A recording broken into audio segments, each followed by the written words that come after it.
New York, AP. R. Kelly's one-time manager was sentenced Monday to a year in federal prison for calling in a shooting threat that halted a screening of a damning documentary about the R&B star. The punishment won't add to the time. Ex-manager Donnell Russell is already set to serve for a different effort to squelch sexual abuse claims against Kelly. Russell told a Manhattan federal judge Monday that he had made bad judgments while briefly working with the Grammy-winning, multi-platinum, selling singer. "I'm not a horrible person," Russell said. Russell said he reconnected with Kelly, a fellow Chicagoan had met decades earlier. As the I Believe I Can Fly singer was facing a growing series of accusations that eventually fueled Kelly's sex trafficking and racketeering conviction last year. Russell said he set out to help Kelly with intellectual property matters that he thought could yield the performer money to pay legal bills.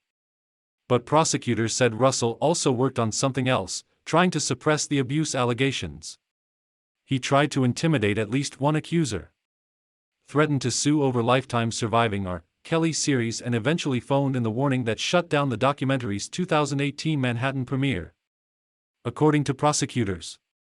In case you missed, R. Kelly convicted on child pornography charges in second federal trial verdict. The series spotlighted allegations that Kelly had sexually abused women and girls.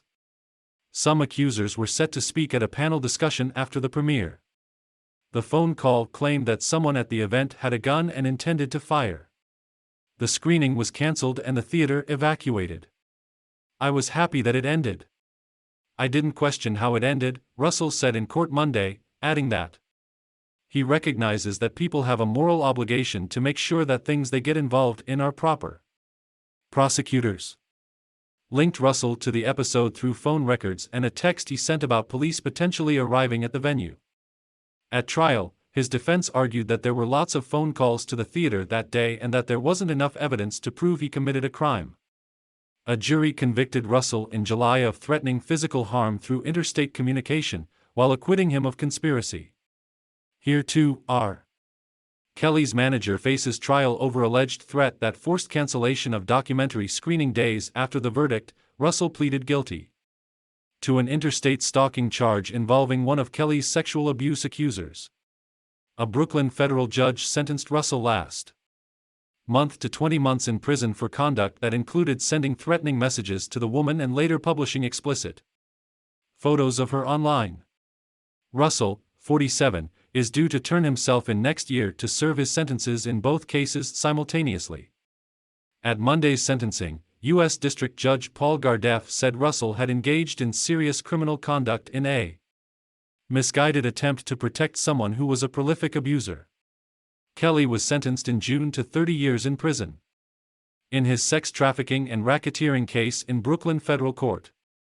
In September, a Chicago federal jury convicted him of producing child pornography and enticing girls for sex, though jurors cleared him of a charge of rigging his state-level child pornography trial in 2008. He is set to be sentenced February 23 in that case. Kelly also faces state-level charges in Chicago and in Minnesota related to sexual misconduct allegations. He has pleaded not guilty in Chicago. The singer has yet to be brought to Minnesota's Hennepin County to answer the charges there. But one of his lawyers called the case beyond absurd when it was announced.